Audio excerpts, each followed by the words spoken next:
Hi, I'm Romilly. And if anyone ever tells you that one small act of kindness can't wreck your entire life, they've probably never handed a sandwich to the wrong kid. It happened on a Thursday around 6:42 p.m. I remember because I was wearing my only clean shirt, the navy one with the faded collar, and Mom had just pulled the lasagna out of the oven when I stepped onto the porch. Micah was there, like always, knees tucked under his chin, hoodie 2 sizes too big, sneakers flapping at the soles like open mouths. He looked like he hadn't eaten in days, which, knowing Micah, wasn't just a look. So I handed him a turkey sandwich. It was wrapped in foil, still warm from the oven, and I remember the way he blinked at it like I'd just offered him a bar of gold. He didn't even say, "Thank you," just stared, lips parting slightly like he wanted to, but couldn't. And then the front door opened. I didn't even hear it creak. 1 second, it was just me and Micah. And the next, there was Mom, standing in the doorway, with a wooden spoon in one hand and disgust smeared across her face. "What the hell are you doing?" Micah flinched. I didn't. "It's just a sandwich," I said calmly, as if that would make a difference. "He hasn't eaten." "I don't care what he's eaten," she snapped, voice shrill and tight like a violin string stretched too far. "You're feeding a stranger on our porch. Do you have any idea what that looks like?" Micah didn't move. Not even a twitch. I wished he'd stand up, say something, disappear. Anything but sit there looking so small. "He's a kid, Mom," I said. "Exactly," she said, eyes narrowing. "A kid who's not ours. A kid who's always loitering around the market, probably on something, probably watching this house. You think he's some innocent project? He's a liability." The spoon tapped against the doorframe like a gavel. Her verdict had been issued. Micah held the sandwich with both hands. He still hadn't taken a bite. "I invited him to eat in the back, not inside," I added, trying to diffuse the heat in her eyes. "I just didn't want to throw the leftovers out when—" "You threw out your dignity instead," she hissed. "You embarrassed this family during your brother's birthday dinner. What is wrong with you?" That's when Dad appeared behind her, his face blank, eyes avoiding mine. His hands were in his pockets, like he always did when he didn't want to take sides. "I didn't think we needed to lock the fridge to keep our daughter from feeding the neighborhood rats," he muttered. I didn't react, but what came next wasn't a warning. It was a sentence. "You need to go," Mom said, still standing firm, spoon in hand, like a judge and executioner rolled into one.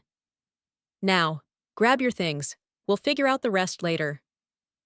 "Mom," I said slowly, "you're kicking me out?" "We're not kicking," she said with a twisted smile. "We're asking, kindly. Because you clearly don't belong in this house if you'd rather feed strays than respect your own family." "Romilly," Dad chimed in, still not meeting my eyes. "Just take the night to think about what you're doing. Maybe staying somewhere else for a while is good for everyone." Micah looked up at me then.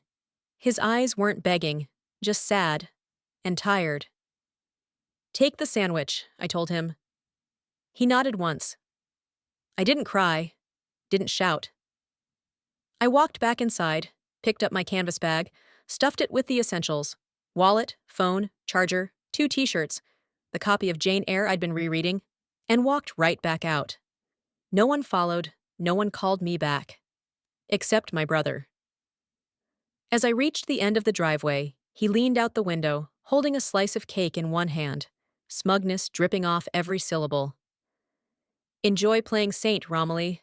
I'm sure the streets will be thrilled to have another mouth to feed." I paused only for a second. "Funny," I said. "I never expected the garbage to talk." Then I kept walking. The air outside bit sharper than I remembered. Or maybe it was just the sudden vacancy in my chest. I didn't have a plan.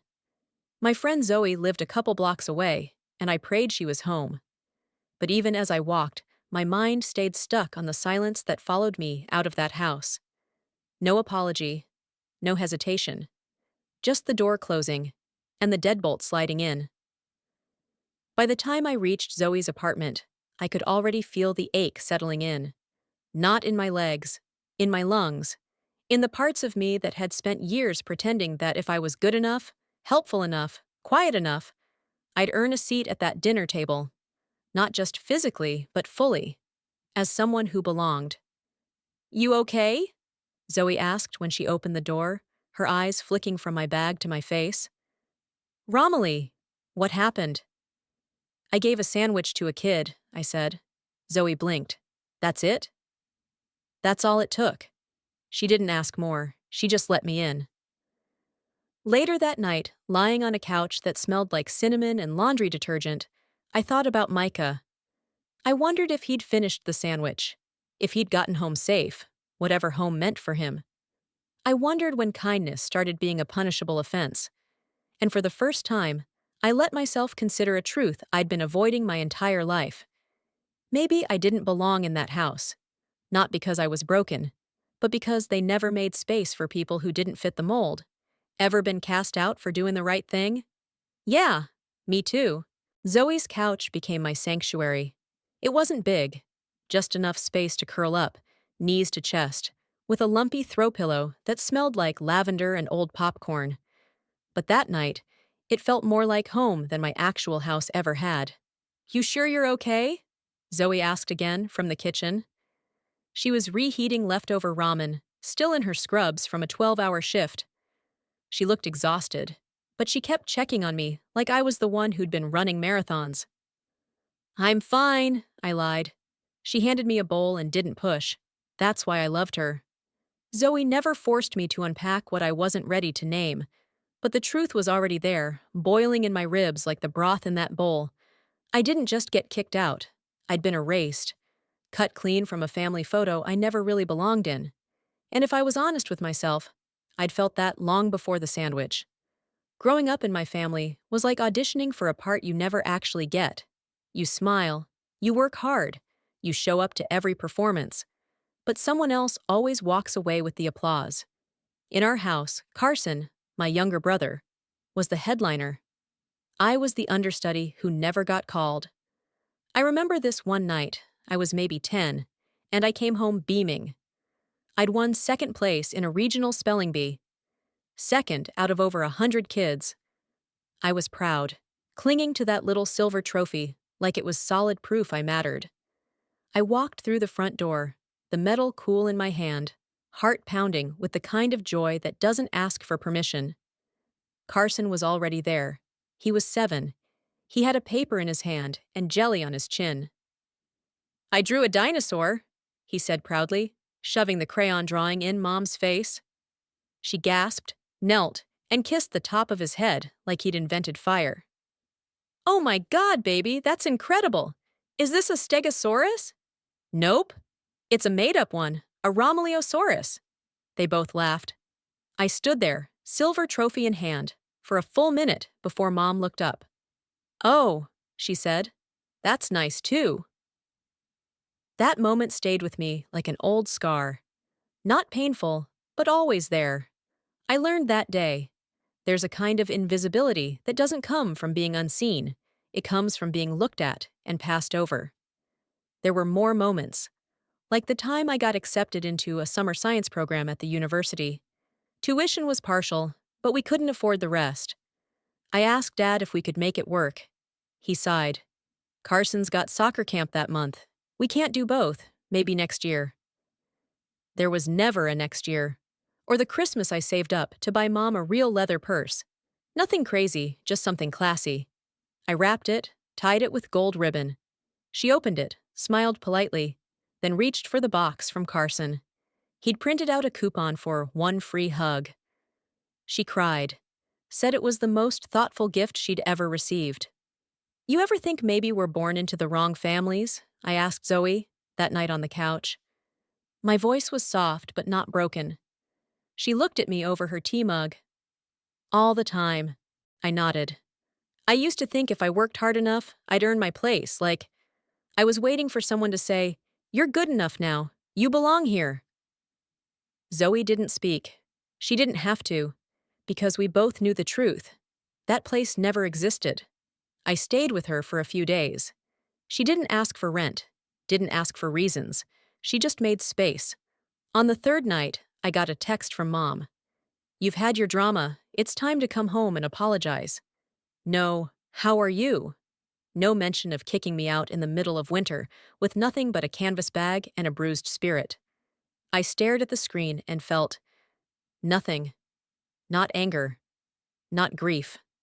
Just a dull, bone-deep clarity. This was how it had always been. I wasn't their daughter. I was their scapegoat, their control experiment, the one they could ignore until they needed something to blame. I didn't reply. Instead, I opened my email and pulled up a folder I hadn't touched in years. Inside were saved drafts of scholarship essays I never submitted, photos of awards that had yellowed in boxes, notes I'd written to myself, titled things like, "You're doing okay," and "You're not invisible." I scrolled through them like flipping through an old yearbook of a life I had almost lived. One file stood out. It was an application to a state college, a community development major. I never sent it because Dad said it was a waste of time for someone with no money and no connections. That night, I rewrote it. Not because I thought I'd be accepted, but because, for once, I wasn't writing for their approval. I was writing for me. The next morning, I walked past the corner where I'd first seen Micah. He wasn't there, but there was an old library flyer taped to the lamppost. Torn, faded, but still legible. Free tutoring. No ID required. Tuesdays and Thursdays. I stood there, the wind tugging at my coat, and for the first time in a while, I didn't feel like a leftover. I felt like a beginning. Ever held second place in your own life? It's not about the trophy. It's about what gets ignored to make space for someone else. It was 2 weeks after I left home when I saw Micah again. I had taken to walking the long way back from the campus library, even if I didn't technically attend the school. I liked the quiet. I liked pretending. The way students lounged on the grass with headphones and open textbooks, like they belonged somewhere. I envied it more than I cared to admit. That evening, the sky was blushing orange. Winter hadn't fully set in yet, but the air had a bite. I turned the corner near the alley behind the closed-down hardware store, and there he was. Curled against the brick wall, jacket zipped up to his chin, knees hugged close. Micah! He looked even smaller than I remembered. Like the world had shrunk him down just a little more since the last time. His face was tight, eyes shut, but he wasn't asleep. You learn to recognize that. He was waiting for time to pass. I hesitated. Then I stepped closer, crouched, and placed a wrapped granola bar beside him without saying anything. His eyes opened slowly. "You came back," he murmured. "I never really left." That made him sit up a little straighter, still cautious, still half wary. I didn't blame him. "I thought your mom kicked you out." "She did," I said. "Sandwich felony." His lips twitched. Not a full smile. But it counted. I handed him a paper cup of hot tea I'd brought just in case. Micah took it in both hands like it was something sacred. "Are you still out here every day?" I asked, my voice low. He nodded. "Most nights. Sometimes I sleep behind the church. But there's too many rules." "What about your family?" I asked carefully. "Anyone looking for you?" His silence was sharp. After a while, he said, "My mom's dead." The words landed like bricks. "I'm sorry." He shrugged. "She wasn't supposed to die. That wasn't the plan." I didn't push. I just sat there with him, the city noises wrapping around us like background music to a scene no one else would bother watching. Then he did something unexpected. Micah pulled a small, crumpled envelope from his jacket and held it out.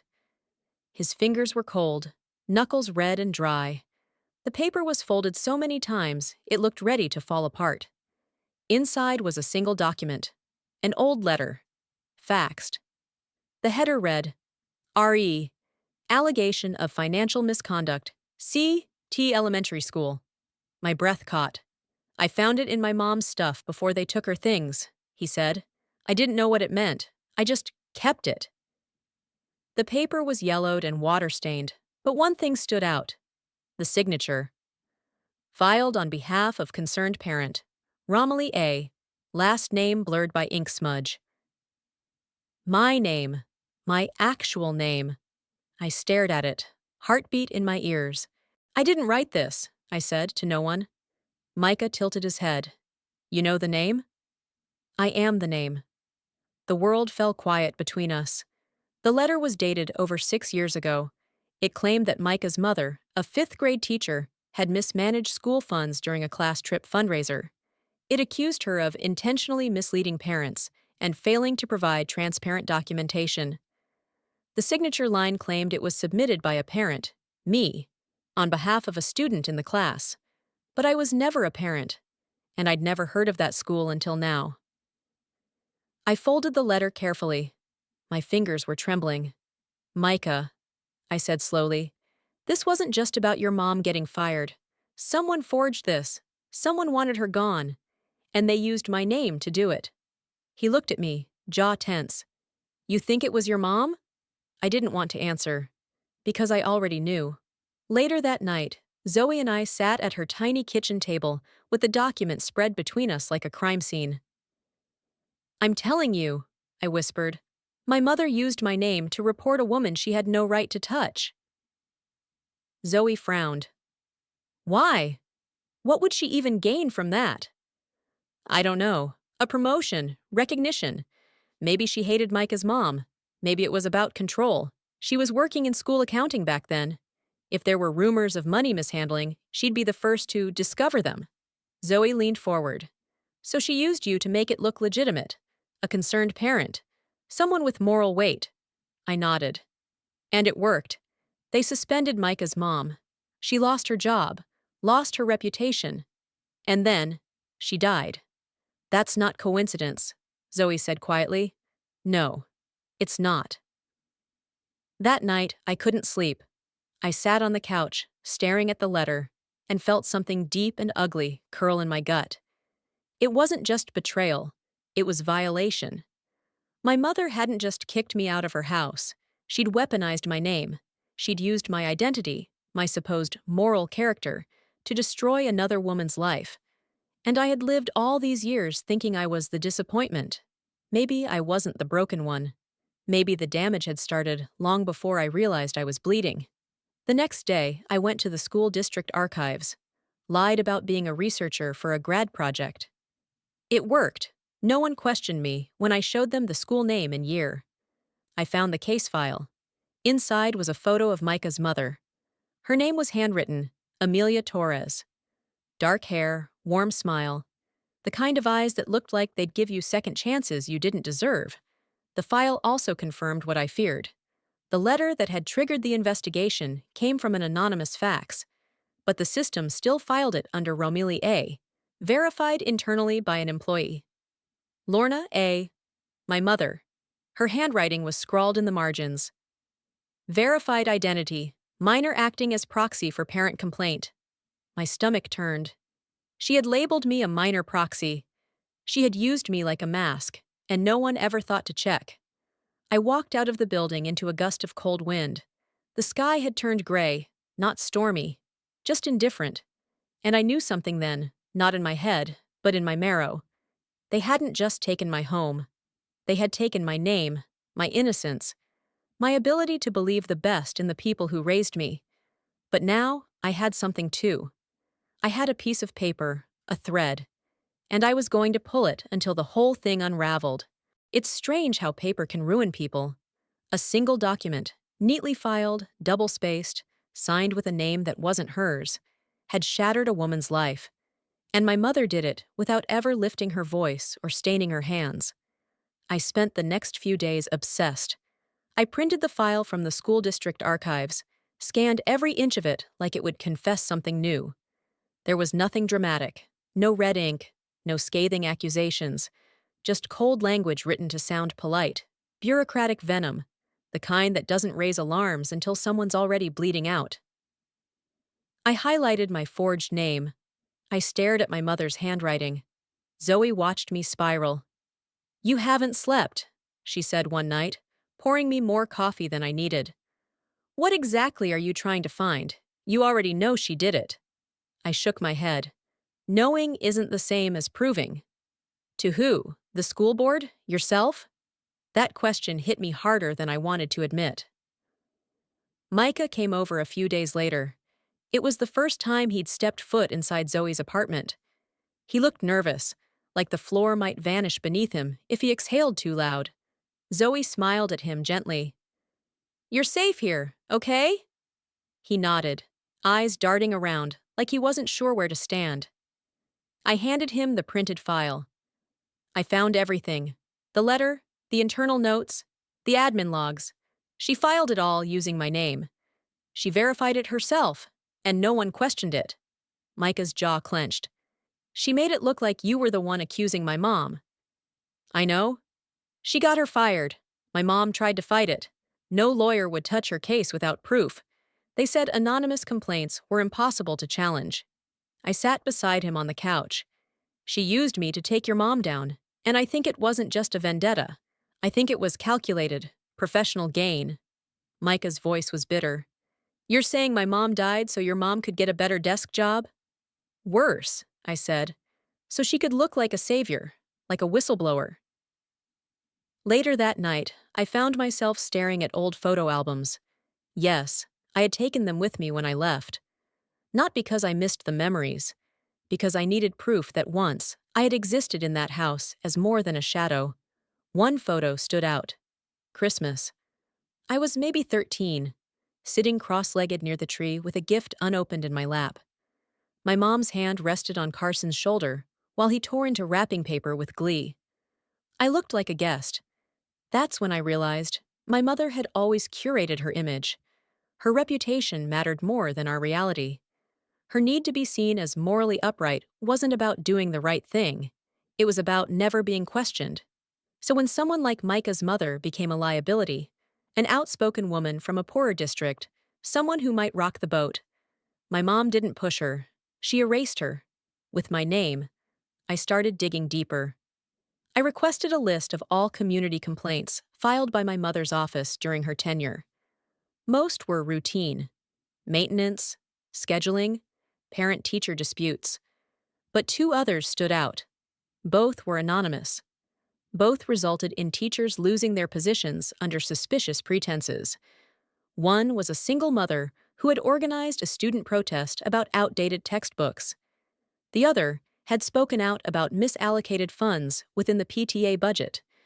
Both had been labeled difficult.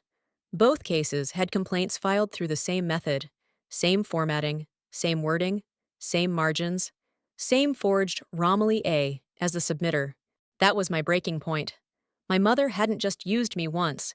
She'd used me as a weapon, repeatedly. I wasn't her daughter. I was her signature. I confronted her. I shouldn't have. Not yet. Not without more. But I couldn't hold it anymore. I called and told her I needed to pick up something from the house. She agreed. Curt, cold, but compliant. When I walked in, nothing had changed. Same floral air freshener. Same crystal bowl of decorative balls no one touched. Same framed photo of Carson at his college signing day on the hallway wall. Not a single trace of me anywhere.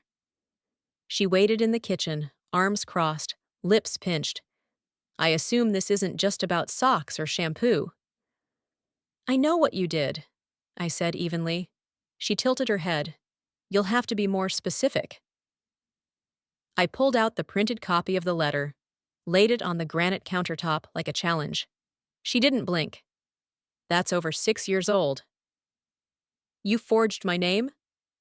No, I submitted the complaint. You didn't understand the situation at the time. You were a minor. You used me to ruin her. She was unstable. She was going to get someone hurt. She was trying to advocate for her students. And it wasn't your concern, she snapped. You were a child. You're still acting like one. I stared at her, stunned. You think this is parenting? I think this is accountability, she hissed. You were always too naive to understand how the world works. No, I said slowly. my voice sharper than I'd ever heard it. You just didn't want anyone else to understand how you work. I left without another word. She didn't follow, didn't call after me. I don't think she believed I would do anything about it, but something inside me had changed.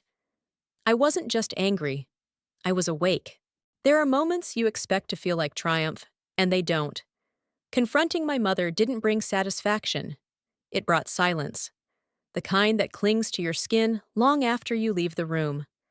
The kind that makes you question if it really happened, or if you imagined standing up for yourself at all. But it had happened. And that silence, that void where her denial used to live, was the sound of a mask cracking. I didn't go home that night. I didn't text Zoe either.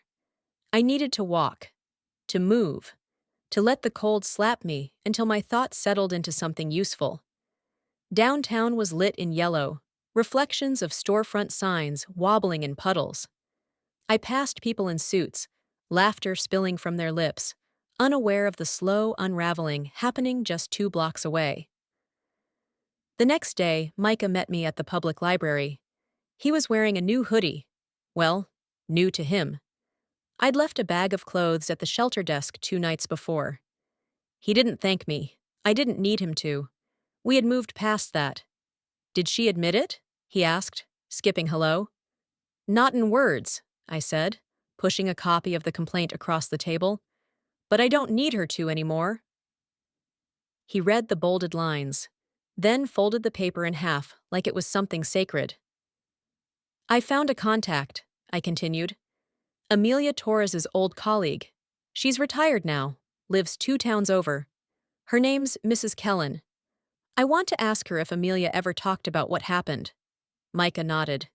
You think she'll believe you? I think truth doesn't need convincing. It just needs a place to be heard. He looked at me, jaw flexing. If you go, I'm coming with you. The trip was quiet. The town where Mrs. Kellen lived felt like a snow globe someone forgot to shake.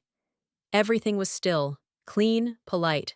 A place where reputations mattered more than truth, and whispers carried longer than proof. Her house was small, blue-trimmed, with ceramic birds in the window. When she opened the door, she peered at me over thick glasses. You're Amelia's daughter? Micah stepped forward. No, ma'am. I'm her son. This is Romilly. She's... He hesitated. She's not who you think she is. I expected hesitation. A closed door. What I got instead was an exhale. I've been waiting a long time for someone to ask, she said, stepping aside. Inside, everything smelled like cedar and peppermint. Photos lined the walls, kids holding science fair medals, classrooms full of beaming smiles. At the center, framed larger than the rest, was a picture of Amelia Torres. She was the best of us, Mrs. Kellen said, setting down tea. Too good, maybe, too loud when she should have played quiet, and she paid the price. I pulled out the letter. She never got to defend herself, I said, because this forged complaint was used to end her career. My mother filed it using my name. Mrs. Kellen nodded slowly. That tracks. Amelia suspected it. She told me right before she withdrew her appeal, said she wasn't going to drag a child into a courtroom. Micah tensed. She gave up. For me? She didn't give up, the older woman said firmly. She protected you, even if it broke her. I felt something press against my throat, something hot, ancient. She died thinking no one believed her. Then maybe it's time someone did. Back in the car, Micah was quiet. He stared out the window, eyes unreadable. She used you, he finally said, to erase my mother, and your mother would have done it again if you hadn't stopped her. I know. I don't want revenge, he added, but I want people to know. I want the truth to be loud. I gripped the steering wheel tighter. Then we make it loud. The next few days were a blur of motion. I drafted a letter to the school district board, attaching copies of the forged complaints, pointing out the pattern. I included references, not accusations, just documentation. I listed the names of the affected teachers, submitted witness statements from Mrs. Kellen, and filed it all under my own name. No proxies, no masks. Micah helped me compile it. Zoe helped me proof it. Then, I sent it. Every board member, every district administrator, every public contact I could find. I signed it not as a victim, but as a witness. 3 days later, I got a response. Anonymous tip received. Internal review initiated. Outcome pending. Cold. Robotic. But it was something. And then, radio silence. For 2 weeks. Until the phone rang. It was Carson. His voice was tight, sharper than I remembered. "What did you do?" I blinked. "Carson?" "They came to the house. 3 guys in suits. Dad thought they were census takers. They asked about Mom's work history, about some report. Now she's freaking out." "Good. Don't you dare act like you didn't do this. You're ruining everything." "No," I said quietly. "I'm revealing everything you all worked so hard to bury." He scoffed. "You're just bitter." "No," I repeated. "I'm awake." Then I hung up. Later that night, I saw the news. District launches ethics investigation into former employee following allegations of forged complaints. No names yet, but it was her. Micah sat beside me, silent. We didn't celebrate. We didn't smile. Some victories feel like funerals, but they still matter. Truth doesn't always roar. Sometimes it just refuses to stay buried. I didn't go to the hearing. They sent me an invitation, formal, cold, printed on paper so thick it practically sneered at me. A chair would be reserved. A copy of my original letter would be entered into the public record. I could speak, they said. I could be heard. But I didn't want to perform my pain in front of people who'd only just started believing I existed. So instead, I walked the long trail behind Zoe's apartment, where the city thinned out and trees stood like quiet witnesses. It was drizzling, the kind of gentle rain that makes the world feel washed, but not clean. I stood at the edge of the old footbridge, fingers gripping the wooden rail. I didn't cry. I didn't scream. I just breathed. And for the first time in a long time, the air didn't feel like it belonged to someone else. A week later, a letter arrived. Not an email, not a phone call, a sealed envelope. Following internal investigation, the district finds sufficient evidence to confirm a pattern of misconduct and forgery committed by Lorna A. during her employment from 2009-2016. Records have been amended. Public statement issued. Case closed. I stared at it, rereading the phrase, "records have been amended," like it was some kind of spell. Like it had the power to undo the nights Amelia stayed up crying, or the way Micah learned to stop asking why. It didn't. But it did something else. It gave me a starting point. Zoe looked at me over her coffee, one brow raised. "So what now? You going to Disneyland?" I smiled. Small, but real. "No. But I'm going to apply for a grant." Her eyes lit up. "For what?" "I want to start a scholarship. For kids like Micah. For kids who fall through the cracks because someone powerful decides they don't matter." Zoe leaned back in her chair, like she needed more room to breathe around the moment. "You're serious?" "I want to call it the Torres Fund." A pause. Then she reached across the table and squeezed my hand. That's the best revenge I've ever heard. I didn't tell Micah until I had the application finalized. He was living in transitional housing by then, starting GED classes, shoulders finally beginning to sit higher on his frame. When I showed him the printed mission statement, he stared at it for a long time. His finger traced over his mother's name, like he was afraid it might disappear again. "She'd hate this," he said, voice hoarse. "What?" "She hated attention." "She also died because no one paid enough of it to the truth," I said quietly. "This doesn't bring her back, but it gives someone else a chance. Maybe the one you didn't get." He didn't say anything for a while. Then he folded the paper and tucked it carefully into his back pocket. "Okay," he said. "Let's do it." The day I mailed the grant proposal, I walked by my parents' house. I hadn't been back since the confrontation. The lawn was overgrown. The shutters needed paint, There was a for sale sign leaning crookedly in the yard. I didn't stop. I didn't go in. But I did pull something from my bag. A manila envelope with a copy of the district's findings and a single photo. Me and Micah, standing in front of the community center's new tutoring wing. A small plaque behind us read, Torres Fund, founded in honor of the silenced. I left it on the doorstep and walked away without knocking. Some exits don't need doors slamming. Some exits are made in silence, with a breath, with a name reclaimed, with the steady sound of your own footsteps walking toward the life you chose to build, not the one they handed you like a burden. The ballroom was dressed in white and gold, crystal centerpieces reflecting soft light as if the room had been dipped in champagne. Waiters passed flutes and hors d'oeuvres on silver trays, and every third guest seemed to be a local official or someone adjacent to power. This wasn't my world. Not really. But I'd helped build it. The banner draped across the stage read, Celebrating Educational Impact, Honoring Legacy and Progress. I stood off to the side, behind a group of donors chatting about grants and initiatives. No one looked twice at me, just how I wanted it. Tonight wasn't about me. It was about what we built in the silence of being overlooked. Micah stood near the reception table, wearing a navy suit he borrowed from Zoe's cousin. His hair was finely long enough to tie back. He looked taller somehow, more rooted. He was scanning the room when his eyes met mine. He gave a half nod, subtle, calm, but I knew what it meant. We did this. Carson didn't recognize me at first. He arrived late, flanked by a woman I didn't know, his hand gripping a whiskey like it was armor.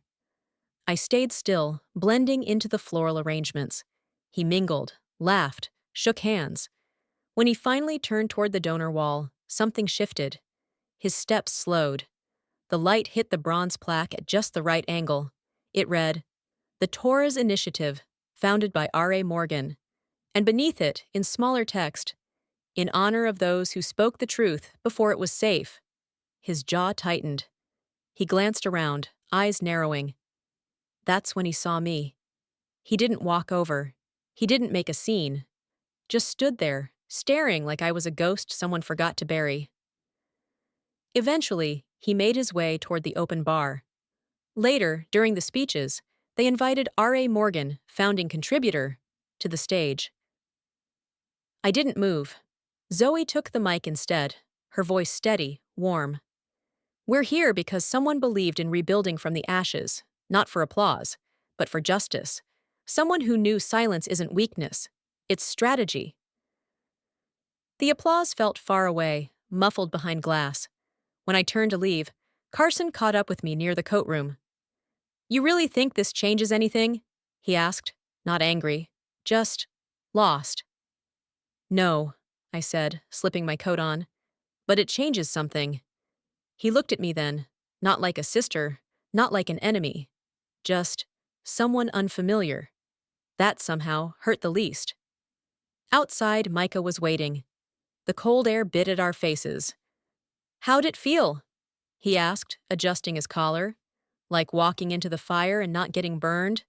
He grinned. Let's make it a bonfire next time. I laughed, really laughed, for the first time in months. You don't need to be seen to make an impact. Sometimes, power speaks loudest in silence. I never went back to the house. Not when they packed it up. Not when the real estate listing showed up in my inbox by accident. Not even when Zoe asked if I wanted to see it one last time. Just for closure. Some places don't deserve your footsteps twice. Instead, I sat in the sunroom of the community center, right beneath the Torres Fund wall. Morning light streamed through the glass, landing on the framed photo of Amelia and Micah. I'd added a small brass quote underneath it last week, one no one else noticed yet. Tell the truth, even if your voice shakes. My pen hovered above a fresh journal page, the same leather-bound one I'd started the week I left home. Only a few pages remained now. I didn't write a letter to my mother. I wrote one to myself. You survived the fire without becoming ash. You gave the silence a name. You chose healing, not permission. And still, somehow, you remained soft enough to build something with what they tried to break. They will say you disappeared. Let them. You were never meant to be decoration in someone else's story. I closed the journal gently. No signature, no fanfare, just peace. Outside, Micah was teaching a workshop. How to navigate college aid without losing your mind. His voice carried through the open window, low and sure, like he'd always known how to belong. A group of teens were listening. Actually listening. Zoe passed by with her usual coffee and winked at me. I raised mine in a silent toast. Carson never contacted me again. Lorna never apologized. I didn't need either. Sometimes the happiest endings aren't the ones where everyone claps. They're the ones where you finally exhale. If you've ever built something from silence, just type "still here" so I know I'm not the only one. In the end, I didn't need revenge. I needed peace, and I found it by building a life that no longer required their approval. I learned that silence isn't always weakness. Sometimes it's the space you hold until you're strong enough to speak. And when you do, let it be for yourself, not to be heard by others, but so you finally hear yourself. So let me ask you, have you ever chosen peace over permission? Have you ever walked away, not because you were weak, but because you finally remembered your worth? If this story moved you, share a piece of yours. Type "still here" or tell me where you're watching from. I read every comment. And hey, if this video found your heart, subscribe to this channel so you never miss another story that just might help someone feel seen.